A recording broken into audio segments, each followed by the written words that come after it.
How's it going, guys? It's Gav here, and today I'm going to be talking a little bit about Far Cry 3 for you. If you've been following me on Twitter, you'll know that I've been really enjoying this game. It's absolutely brilliant, and it's such a breath of fresh air, especially compared to most modern shooters, which, you know, this year there's been a few games, no names, I won't name any, but there's been a few shooters which just send you in a straight corridor straight down and take away any kind of creative freedom from you, and this game is the exact opposite of all those games. It just gives you this massive big sandbox, loads of toys to play with, and just says go have fun, do whatever you want. The story missions, like this was one of the story missions now, but don't worry, there won't be any spoilers in this video.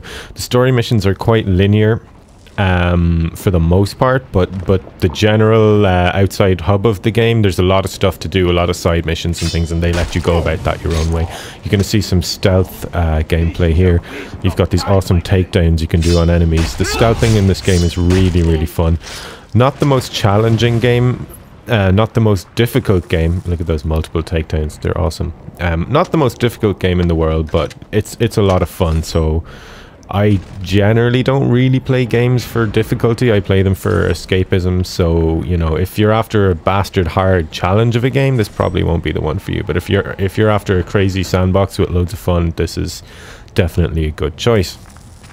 Anyway, so you saw some stealth gameplay here, and I think in a second it's going to erupt into all-out violence, which usually tends to happen to me because I end up messing up the stealth at some point. So yeah, this game is amazing, guys. It's Ubisoft did a fantastic job. I'm playing the PC version, which looks absolutely gorgeous. The optimization could have been done a bit better.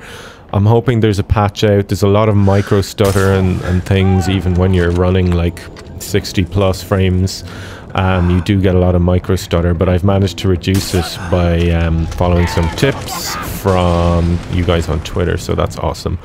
But I'm running a GTX 690. I shouldn't have to make tweaks to avoid, you know, that kind of thing. But anyway, when it runs well, it is amazing. It's really good. I've been looking at footage from the Xbox 360 version as well on YouTube, and that also looks very pretty. So I think no matter what platform you get this on, you're going to get a great game. Of course, the PC would be superior because it runs at a higher frame rate, and that is very important when you're playing a shooter. Now look at these lighting effects. I'm I'm such a graphics nerd, but look at that. Absolutely gorgeous lighting effects, and the shadows and the beams of light coming through the trees. It's very pretty indeed. I spend a lot of time in this game just looking at things, you know. I'm like Kim Jong-il playing this game. I just go around looking at things. Let me tell you a little bit more about the way this game works. So you play Jason Brody, this guy, and yes, I will keep it spoiler free, don't worry. You're Jason Brody. You're like this pretty much douchebag from Hollywood, and you and your douchebag friends get kidnapped by slave traders, and you escape, and you basically go from there, and you have to rescue your friends and get your own back on this guy Vass, who kidnapped them and is a complete psycho, and probably one of the best villains in a game in recent times. Actually, he's a very compelling villain and very watchable and completely utterly batshit insane. So let me just look at my little list of notes here that I wanted to mention to you. Oh yeah, there was this funny catchphrase going around that this game was like Skyrim with guns. It's not. It's not at all like Skyrim with guns. It has a couple of similarities with Skyrim. And that's a sexy gun, by the way, the Vector. I love the Vector. It does have a couple of similarities with Skyrim in the crafting system. You craft your health, I won't say health potions. You craft medicine, but they're essentially your health potions. And you do that by collecting herbs and gathering, and you can kind of get lots of buffs and things by crafting these herbs as well. You can also craft different items to store your gear in by hunting animals. There's a lot of wildlife in the game, really well done wildlife with fun AI actually. Like you'll be walking along and you'll randomly see a tiger stalking a group of boars or something.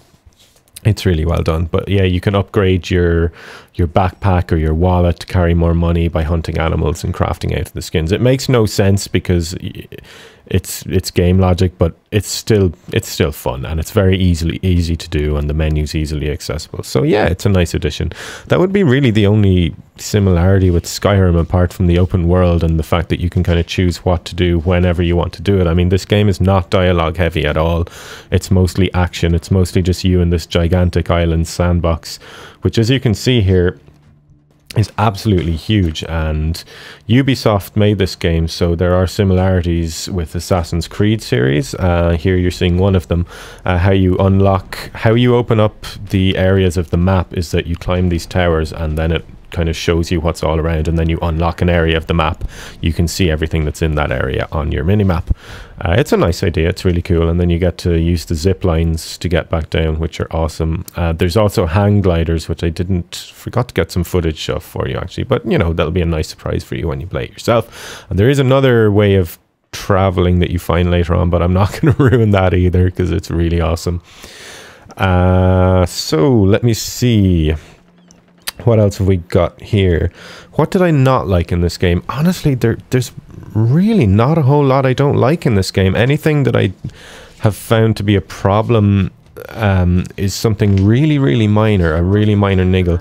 The biggest annoyance for me has been the looting system. It seems to be really fidgety about... It's really picky about when the button comes up that lets you loot something, and you can be hovering over a corpse for like... what feels like minutes before the bloody X prompt will come up. To be honest with you, that's kind of the only thing that's annoyed me in this game. You're seeing me taking out a camp here. What this is, if anyone played Far Cry 2, you'll remember how annoying the checkpoints were. They always respawned, excuse me. In this game, there's these camps, these checkpoint-ish type things full of dudes.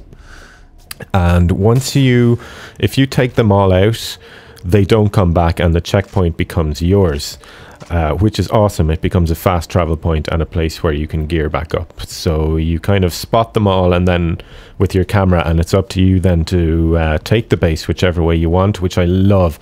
My favorite way to do it is usually to snipe a few of the guys with my completely overpowered silent sniper rifle, but thankfully I suck at it, so it's not too overpowered in my hands. And then to get in closer and finish off the last few guys with stealthy takedowns, which is really, really satisfying. And if you can clear out the whole base by being stealthy and not raising any alarms and not getting spotted, you'll get triple the XP. Which brings us on to the RPG aspect of the game. You earn XP for your kills and for taking camps and stuff. It does feel quite like an RPG at times, even though it isn't. Well, strictly speaking, it isn't, but it feels like one. You can unlock a lot of perks, a lot of abilities. Most of them are passive. They just kind of help you, like faster reloads, longer aim down sights. And look at me trying to shoot the thing like a noob. That's an alarm. I didn't realize at this stage you had to shoot the box underneath the actual speaker to turn off the alarm. Because if they set that alarm off, they'll call in reinforcements, so it's best to shoot them first when you're taking the camps. So yeah, guys, this game is absolutely amazing. As you can see, it looks absolutely beautiful. I mean, it's a gorgeous, gorgeous looking game. I didn't think too much when I first started, because it starts you off in this nighttime mission in this cramped little space. I was like, yeah, this isn't all that impressive. But when you get out into the open world, it's absolutely stunning. I mean, you can see it yourself here. Not behind this big ugly rock, but you know, in general. I'm coming to the end now. So what else did I want to talk to you about? Let me have a look here. The driving is great in this game. You're going to see a bit of it in a sec. Oh, here we go. Stealth takedowns. I think I take the last two guys out with C4 here. I felt like having a bit of fun with them. I think, yeah, by the way, you have a massive arsenal in this game. Absolutely huge. There's I would say about... By late in the game, you've got about 30 different weapons to pick from. Mostly just, you know, the usual shotguns, LMGs, assault rifles, sniper rifles, pistols.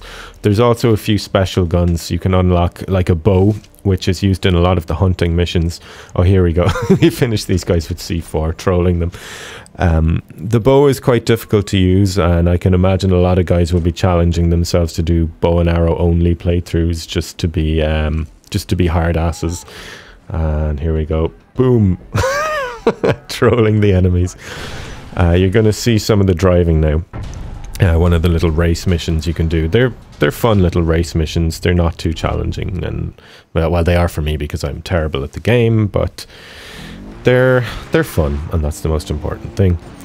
So there are also some psychedelic drug sequences in the game, which I don't want to spoil. So all I'll say is that they're absolutely amazing, and they come out of nowhere. They blindside you. Like, it's so hard to describe what happens in these sequences, but just trust me, they're amazing. And it's worth playing the game for the campaign alone because of these sequences. But I mean, you add on top of that the massive sandbox, the loads and loads of fun to be had, the crazy wildlife, the ton of side missions, the beautiful looks. I just, you know, this game is amazing, guys. It's currently tied with Dishonored for my game of the year 2012. So once I've finished it and played it a bit more, I think I'll be able to make a decision, but it's looking like one of those two games is going to be my game of the year this year. And I'm going to leave you with a little bit of randomness here of a bear attacking me, me being really stupid. So I hope you enjoyed the video, guys, and if you're in two minds about Far Cry 3, I would say definitely get it, unless you are looking for a very difficult, challenging game, because in that case you probably won't get what you're looking for, because it is quite an easy game, but it's an amazing game and I highly recommend it. Take care, guys. See you soon.